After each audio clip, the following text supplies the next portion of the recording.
Hi, Gryoger here, in another Let's Play Solo with Fantasy Grounds. Session 6. Well, Session 5. Session 5 was not kind to our party. We've lost 2 fighters. Uh, our peerless and fearless party is currently licking their wounds inside a room while they are besieged by an unknown group of monsters. So, yep, there we go. But on the bright side, they're still alive. I was thinking that TPK was definitely possible last session. So, first, a couple things about Fantasy Grounds. I had a couple more extensions. Extensions are conveniences, but the more you add, the more likely something is to go wrong. So, while I do have a fair amount of them, I try to give ones that aren't that likely to go wrong. The ones I added in this case were called Walk This Way. And that's the one that reminds you to get up from prone. And the other one is NPC Flavors by Ty Collar. That's a great little flavor one. Ty Turner, sorry. And so it like says, you'll see it. It like the monsters wear hats and things like that. It's a super good one. I have mine turned down pretty low because I want them to be a little bit unique. But there's a setting in here which allows you to set how often you want them to have a special. Oops, let's try that again. Trying to drag it down.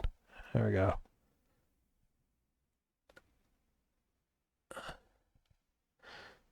Is it? So there's the Walk This Way one. It's been running pretty much on Walk This Way. Affects speed. What I really use it for is the stand up from reminder to stand up from prone. Of course, the real issue is the flavors. So I'm running it at a 10% chance, and so you can play with that how you want. I know some people like crank it up to 90, but I prefer to be a little bit more unique, so the monsters are more unique. So yeah, so party's in a pretty bad situation. Let's talk. Usually when I'm running solo, and even when I'm DMing to a certain extent, I want to figure out what the monsters want to do. So let's take a look at the Xvarts because that'll give me an idea of what the Xvarts want to do, and then I can figure out what the player, and then I'll figure out how they interact.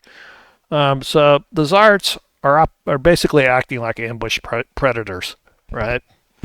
They're cowardly, they're sneaky, they're opportunist. They've already done a great victory from their point of view. Their problem is they haven't gotten anything for it yet. Things are looking good for them. Keep in mind to the Xvarts, those cultist corpses are loot as well. They know that the one party member ran into the room dragging another, and then he came running out and grabbed another guy. There's still 2 party member corpses, which are extremely valuable. They're wearing heavy armor, have a lot of expensive gear. So the Xvarts are kind of hopeful they're going to get more. So that's their hopefulness, but they're also scared, and they don't like this quarter. This quarter is too long for their sling bullets. Slings only have a range of 6 or 30 feet. And it's, as you can just see, it's just out of range. So they decided to back up also so they can't be ambushed. Their plan is to ambush the party member when he leaves. There's other stuff moving around the dungeon, and so their time limit is they're going to wait 2 hours.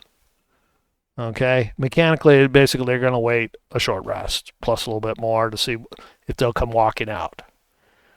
After that, if they can, meanwhile, along the way, should the party close the door, they will run down and gleefully loot the fallen corpses and run away. If they do that, then they'll leave early.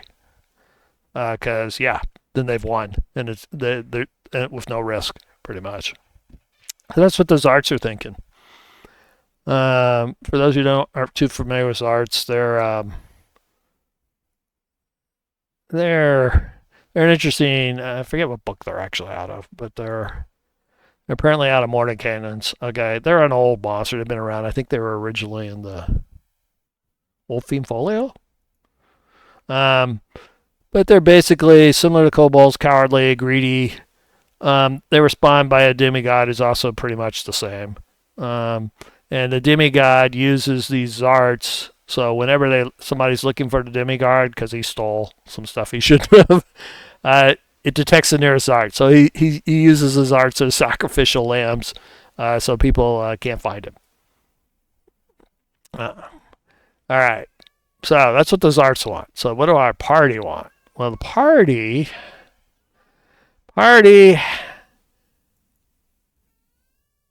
wants to get out of here. Party also wants to recover the fighter bodies and take them out. They don't want them to be desecrated, eaten, their stuff stolen, anything like that. That's their best case. They want to try to take them out. Unfortunately, they're gonna have to drag them out, and also they have to get them out of this corridor where there is something slinging down.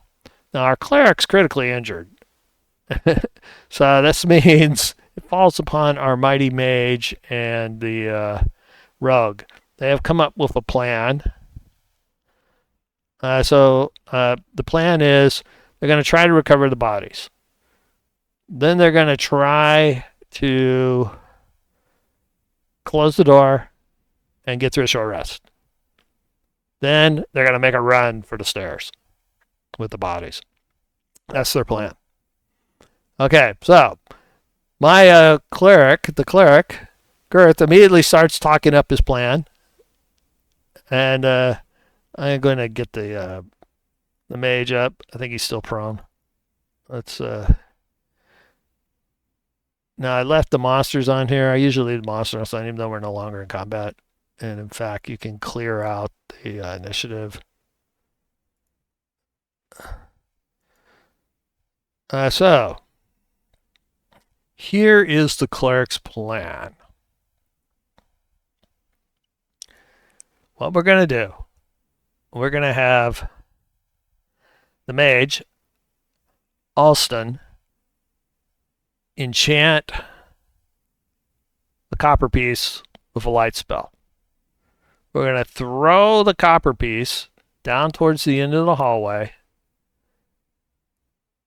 Then our stealthy rogue is going to belly crawl out. The idea is that the coin should be on the ground so the lights can come back and the shadows cast by the bodies, and there's a fair amount of them out there, should in fact catch the first bodies and cover up the floor right behind him.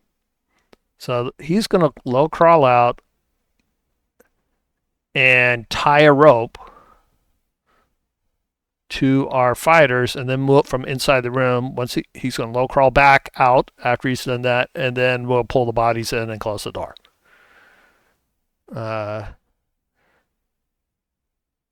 So that's the plan. The rogue's not excited about this plan, but he's okay with it,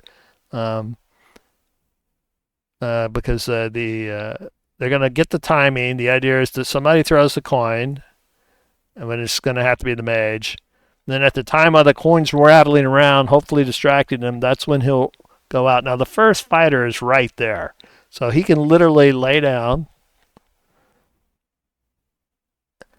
And the first one's not a problem. He's far more worried about the other one.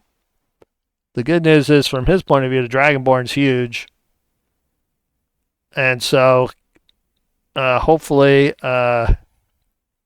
give him good cover to crawl out and get to the half-orc, get a rope around an arm or a leg, and then he'll just crawl back and they'll pull him in and close the door. That's the plan. Let's see how it works out. So the real problem is, of course, these guys may have problems dragging these guys. It's his 265 plus his gear. He's probably pushing around 300. And this guy is probably very similar. Probably a little bit over 300, I would imagine.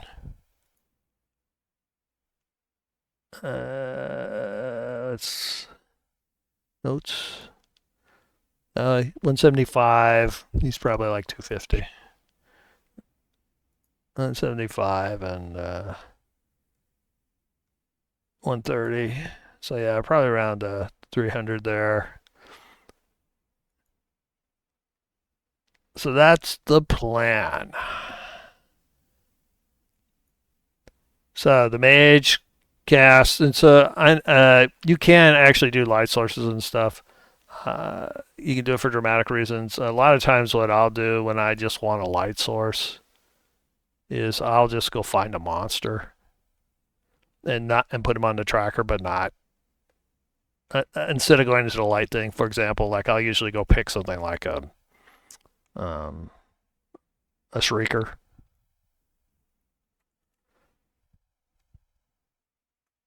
Where are we? Oh, better traps. There's still shriekers and better traps. Let's go back. There we go.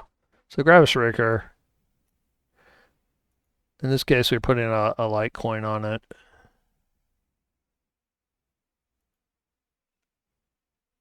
And I'll just so our first thing is one is going to be throwing is our highly coordinated and skilled. Well, it's probably should be the dex based rogue. So he's gonna use his patented close the eyes technique because it seemed to work for him. And then he's gonna sling the coin around the corner. He's aiming for right around the start because he wants to illuminate the guys before. Remember, the cleric never saw who was shooting him. He never had any visual light on him. And so let's see how he does. That's going to be basically a dex check, improvised weapon. So he's looking for about a 10 or 12. All right, so he gets an 11 right in there. So he's probably going to be reasonably close, just off, maybe a square or two. So if he was aiming, say that center thing, ends up 1, 2, 3, 4. Odd numbers are negative. Positive numbers are. All right, so it actually ends up there, just into the hall. So let's put our shrieker out there. So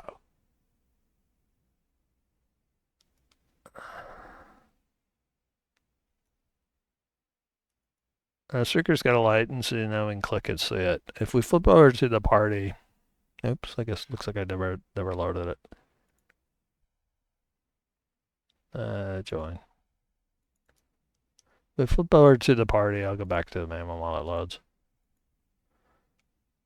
So we can see, yeah, I know, Fantasy Drone takes a while to load. So the Xvarts, needless to say, are excited. So their plan was to stealth out, so they would have used their stealth abilities to roll. And so they're going, okay, it's coming out. They get their slings ready to nail the first person. The rogue begins his low crawl out,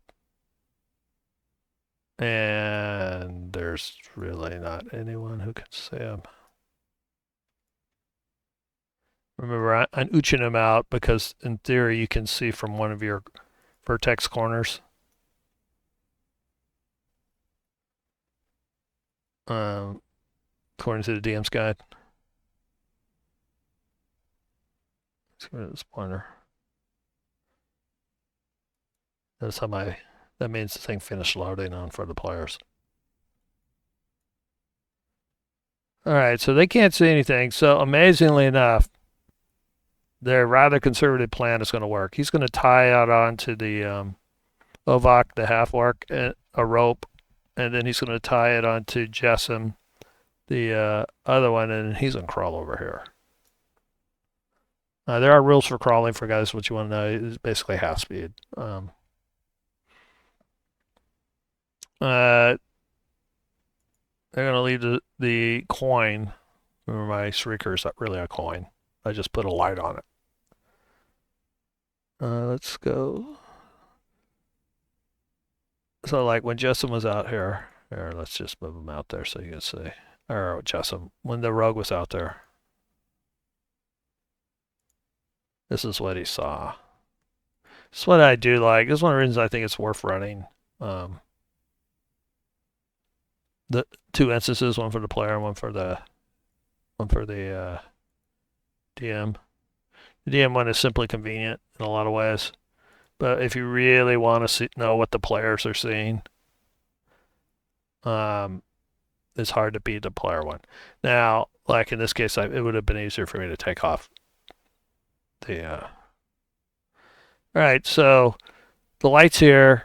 This is black as you've seen with dark vision, and so because the rogue has dark vision. One of the cool things about lighting in Fantasy Grounds. So the plan. They're gonna run over here and try to pull them in. Meanwhile, the wizard will cover them. That really should be the other way around. I think I remember the rogue being the mage has a better strength, though he's a gnome. Yeah, the mage has a little bit better strength, but he's also like twice the half the weight of the. So they pull him back.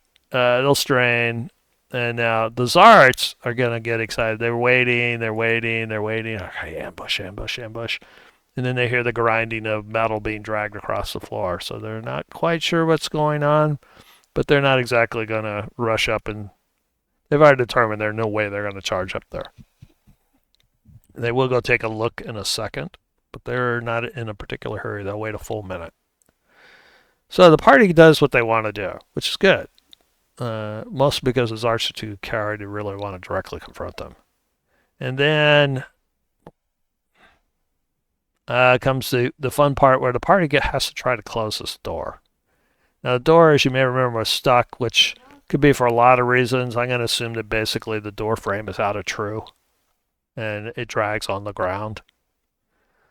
So essentially, you need to have enough strength to do it. Now that they got their party members in, they're going to try to close the door. And it'll be now. These guys aren't particularly strong, though the cleric's not bad, and we've already shown the gnome's okay. The cleric has a 15 strength, so he's a while he's a life cleric, he's built a lot like a war cleric. You can see that his he did a 15-16 build, 14 on the con, did the 15. Sometimes you wonder, most in 5e and also actually even 3x, I guess 4e even as well. Generally, the even stats are important. There's a few exceptions, one of which is strength, by the way. The 15 strength actually gives you more carrying capacity.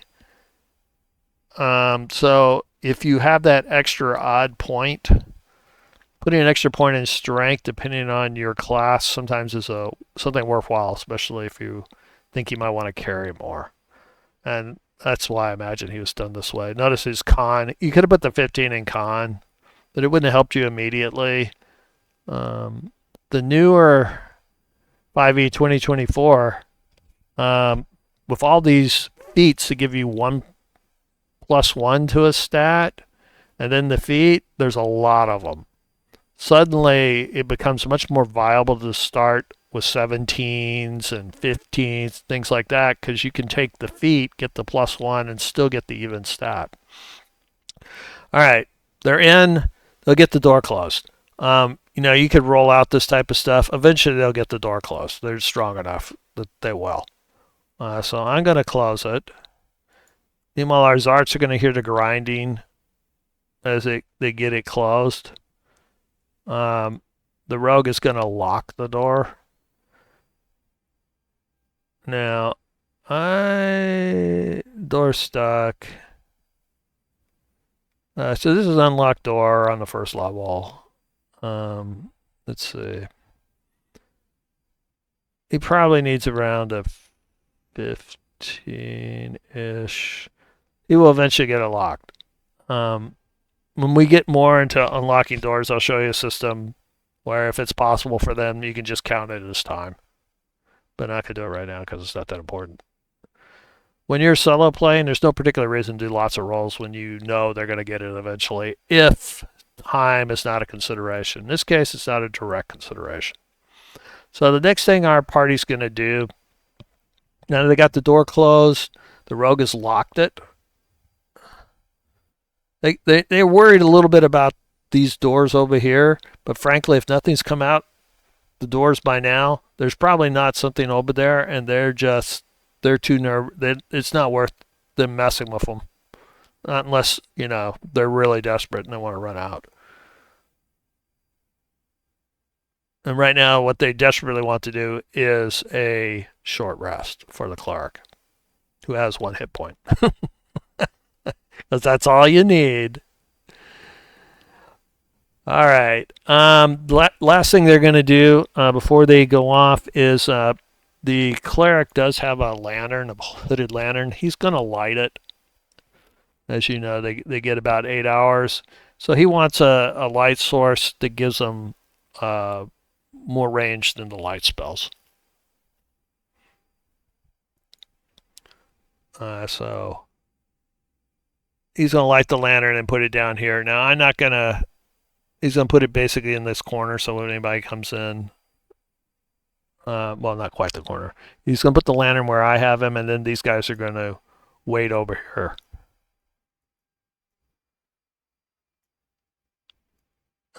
While they short rest. Okay. So we have the lantern here, cast light, then they'll take off their lights. And this guy, he's leaving this light on. You could take it off. Now, while this is all going on, the Xvarts will eventually start taking a look.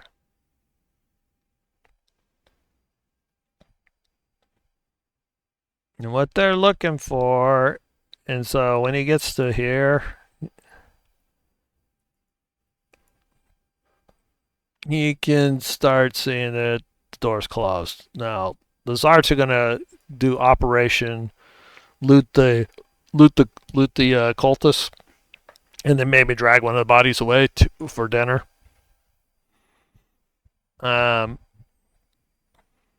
So they're going to bail probably in another 10 minutes.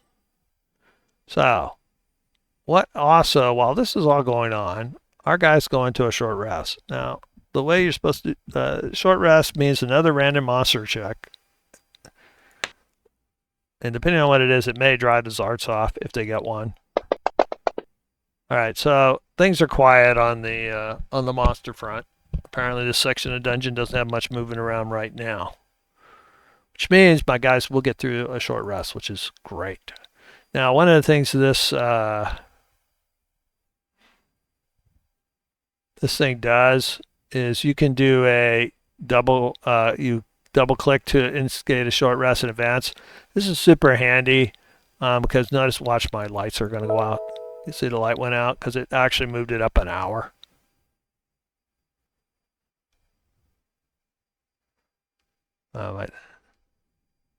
And so I do like that. Now, it used to say short rest, but I don't do that anymore. Part of the slow degrade of, but let's take a look and see. So,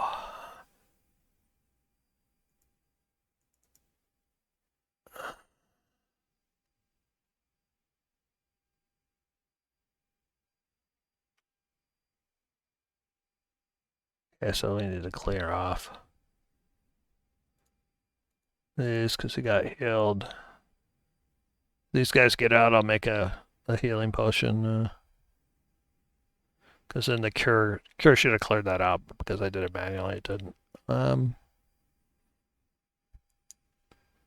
So our guy is going to bite the bullet after the short rest, and he's actually going to do mage armor. It probably wouldn't have mattered before, but you know, he'll do self. And it's like cast mage armor.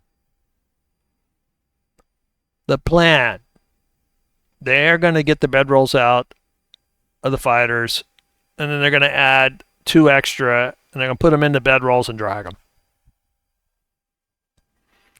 This means that pretty much the cleric and the mage. The cleric will pull the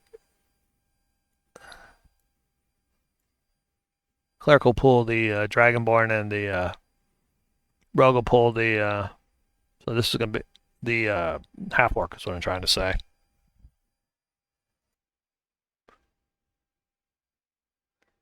And then they're going to make a run for it. So first they're going to have to get the door open, which will probably take a few tries. But they're like, once again, not on any time frame. The Shrieker with the light spells down, so I'm going to go ahead and do that. Our plan, the cleric will have a light spell on himself. Delete item. There we go. The wizard will be carrying a lantern to give us a little bit more light. Hopefully see things a little sooner. So let's go ahead and put the effect on them.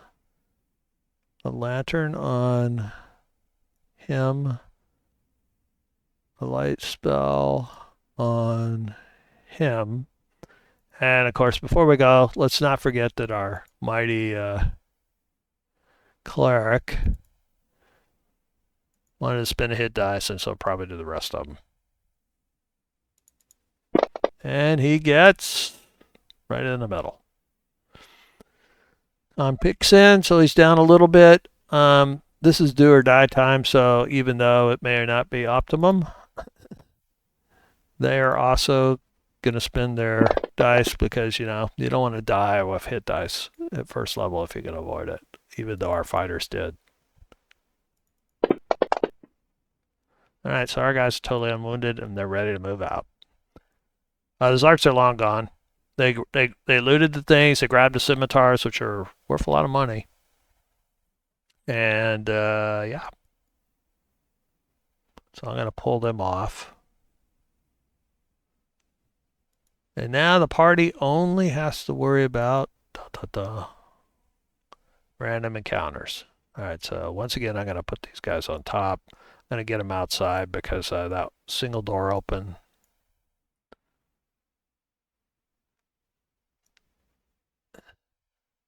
So this is their order.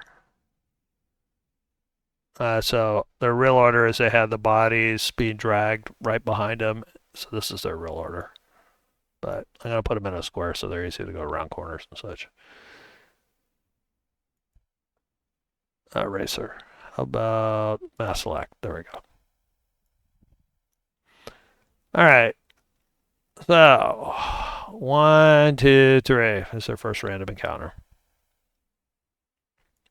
Chance. And I'm getting used to it. I really kind of like the dice going everywhere. So they make it to here. And then to the stairs. They're out. Oh my God, they made it. Very slowly, straining, because those fighters are heavy, but they're not going to leave them. Leave no man behind if you can help it. Or in this case, Dragonborn and Half-Orc. There they go. Up the stairs. Back to town. Oh my God. All right. We're going to cut it off here. We're going to tune in next week with a new party. At least 2 new party members. As the party goes recruiting. And now it's personal. The 3 survivors want this dungeon cleared. They want it cleared. They want to kill every foul monster in this place. And I'll see you guys in the next session.